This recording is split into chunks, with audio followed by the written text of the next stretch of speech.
Hello and welcome. I'm Zana Kabunda, and joining me today for a very special Zoom interview is Dr. Dorena Rode. She's an award-winning speaker, a change facilitator, and author of the Answers Are Within series, including the book Developing Awareness.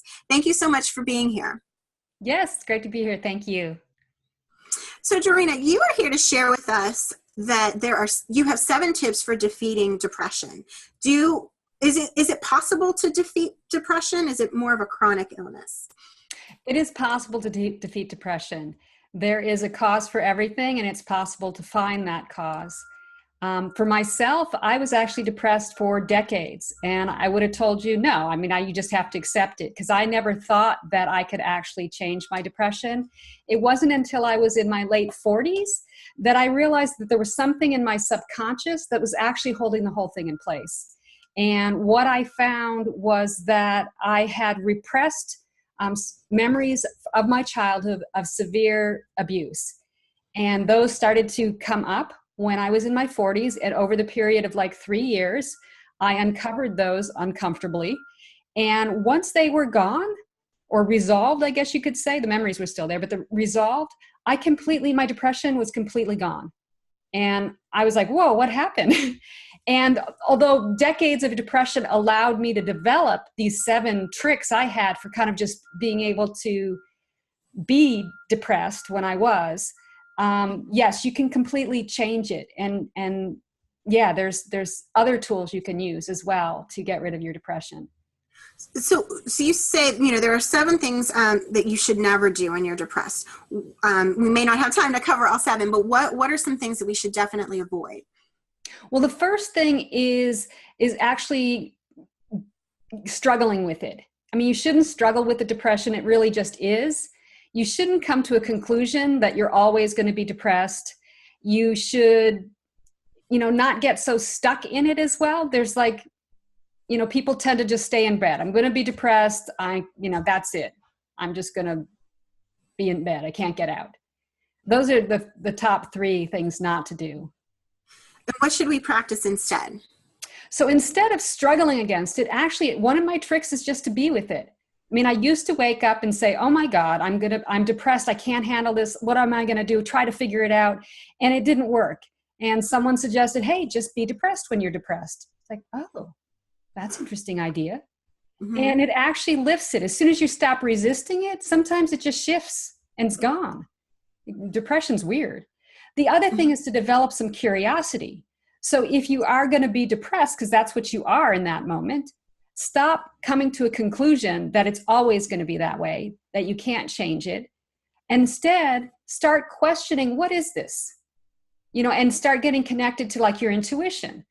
You might be assuming it's genetic because your father was depressed, but maybe it's not for you. Maybe you actually have a low thyroid condition, and it's not even a psychological depression, it's more of a physical depression.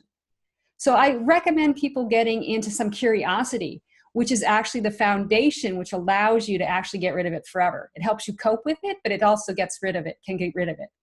And then movement is essential. The last thing we want to do is move, right? We want to stay in bed when we're depressed. We don't feel like doing anything. But the important thing is to push yourself to get out and actually do some sort of movement, because that shifts the energy. Depression is like a stagnation in energy. And if you can even get up and walk around the house a little bit, it's going to change things for you. And short term, it's going to make it better. But long term, actually doing things like Qigong and yoga can actually help eliminate the depression permanently. I love that. I love that you're kind of giving us permission to question it, to look at it from different perspectives. And you also say that something held in the subconscious may be contributing. What exactly do you mean by that? So statistically, there was a study done by the Centers for Disease Control and Kaiser, a joint study in the late 90s. And what they found was that the majority of adults in the United States have experiences in their childhood that are adverse. And what they found is that people that reported that they had 4 adverse childhood experiences actually had a 4 times risk for depression and a 12 times risk for committing suicide or attempting suicide. And so these Wow. childhood experiences, we're not conscious of them on a day-to-day basis. We're actually not aware of them. So they can be in the subconscious. And that's what turned out to be my problem, is I had subconscious childhood experiences, trauma, that was then contributing and causing my depression. So, and a lot of people have this, and statistically it's connected. And people aren't, when you go and you say you're depressed, the doctor doesn't say, how's your childhood, or have you cleared those issues? Because it's a difference. You're in the medical doctor instead of the psychologist who's going to be looking at, oh, you're depressed. Maybe there's some sort of underlying childhood issue that's at play. And so once you identify those, then you can actually resolve them, using skills. And actually in my book, Developing Awareness, I give some of the foundational tools that I use to clear my depression and anxiety. Wow, this is such great information. It gives so many people hope that they can change how they're feeling and what they're experiencing.